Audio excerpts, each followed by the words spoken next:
A big what's up to everybody. Welcome back to the channel. The Sixers are back on track, winning 9 games out of their last 10. So naturally, there is a lot to talk about. This video is going to be a little bit different than my normal joints.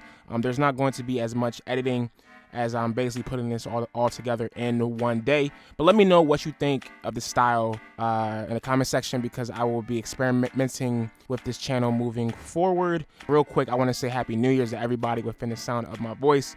May 2022 be the beginning of the best years of your life. Let nothing stop you. So let's take a deep dive and analyze our team's winning streak.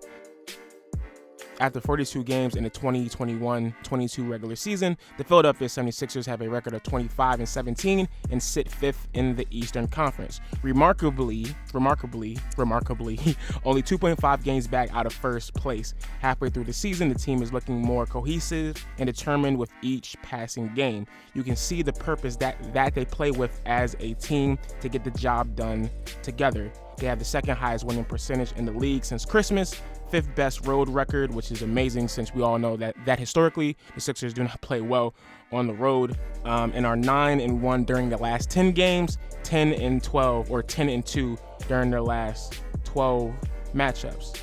During that 10-game span, they have posted top 10 for field goal percentage, as well as field goals made, free throws made, as well as free throws attempted, steals and blocks, and they also posted top 3 with three-point percentage, plus or minus, defensive rating, as well as offensive rating, and in total net rating overall. So who are the Sixers up to this point in the year, halfway through the regular season?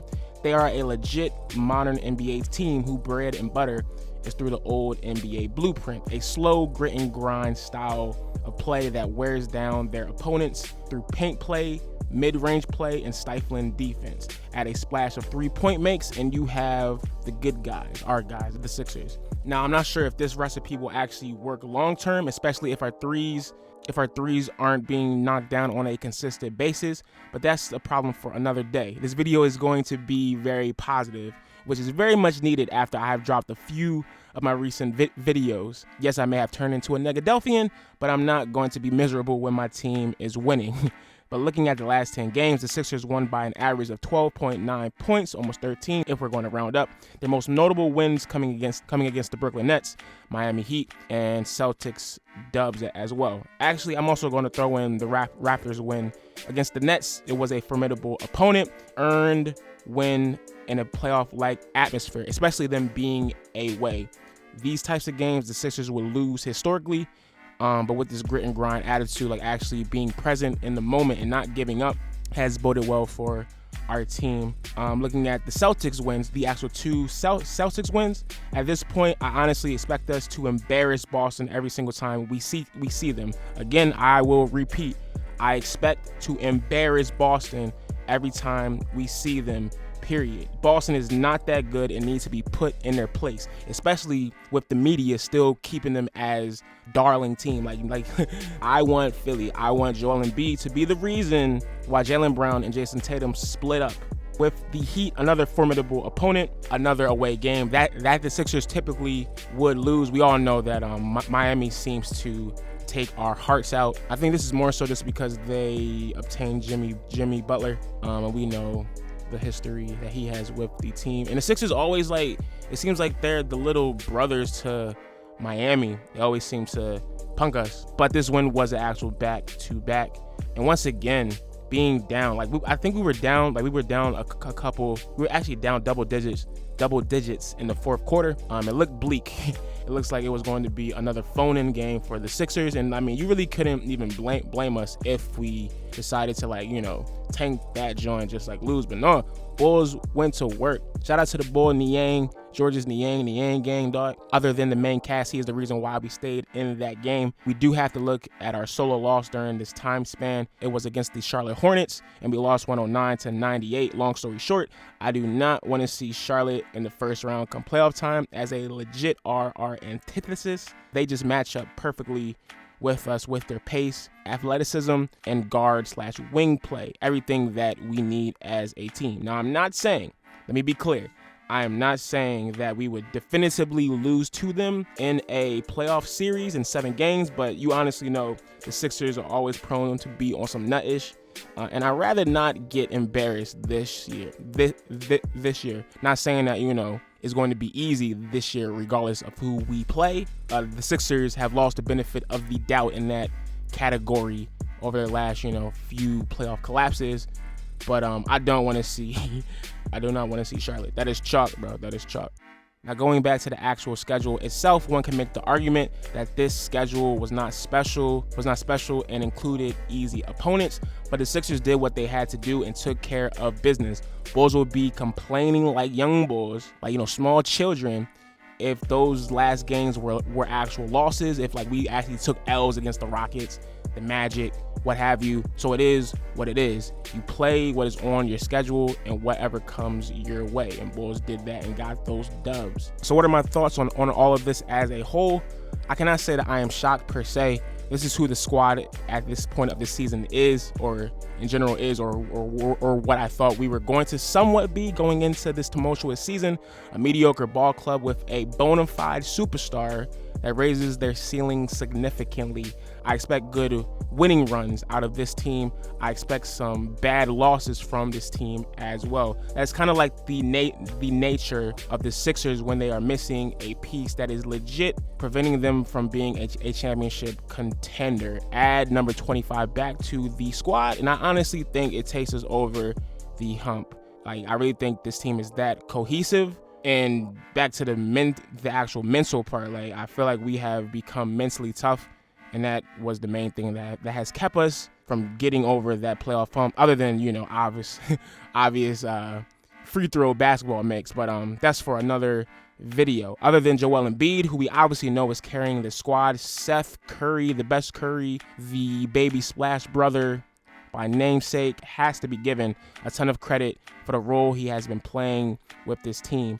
It is almost to the point where I'm expecting all of his shots to go in, especially his mid-range game, dog. That's where the team bread and butter is as a whole. But with Steph, that joint coming off of an Embiid screen, that joint is pure poetry. Steph has made some big time shots this season that has kept the game in the balance, bro. It is beautiful to see him. It is beautiful to see a competent shooter on his team. No kizzy. Legit game altering shots. The difference between us staying in a game or not.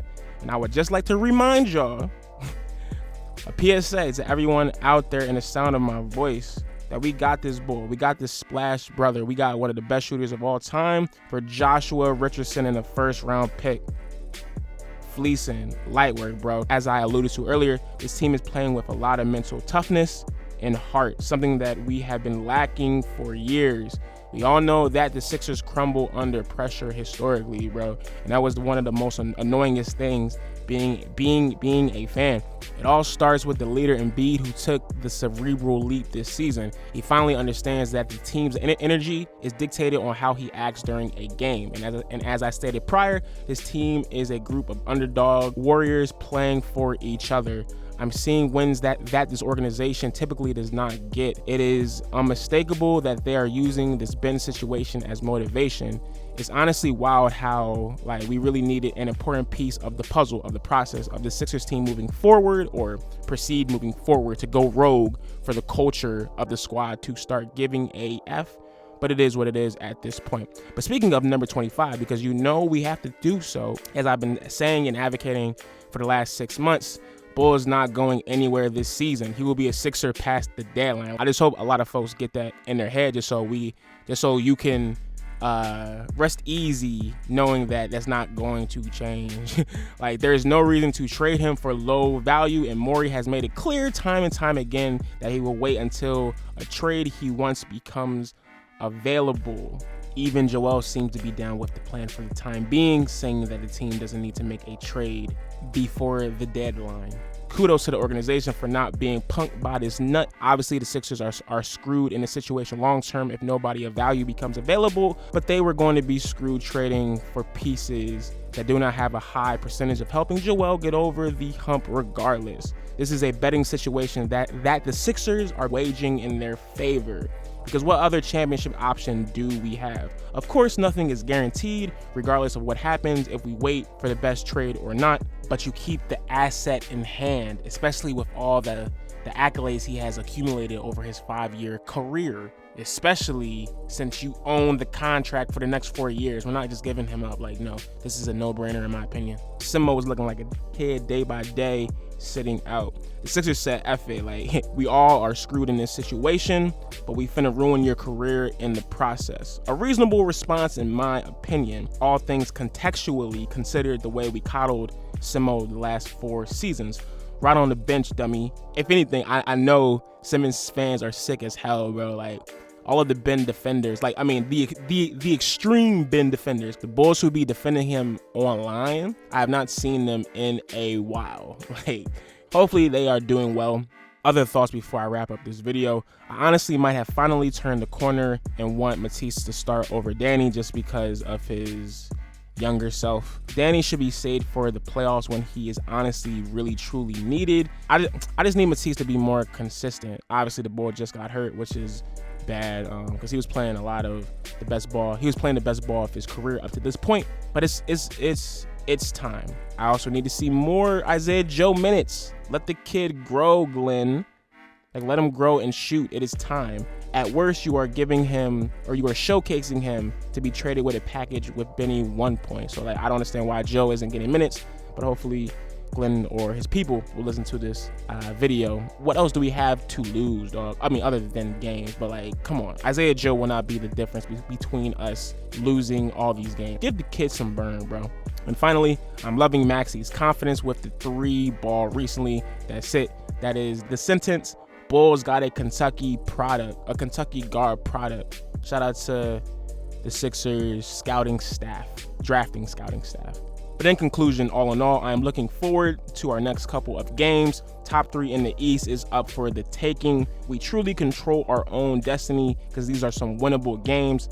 I'm looking at the Bull game specifically on the 6th, and by the 6th of February, and by that time, we will really see who this team is. Being only 2.5 games back of first, anything can happen, especially with KD being out with injury for like the next 6 weeks, at least reportedly.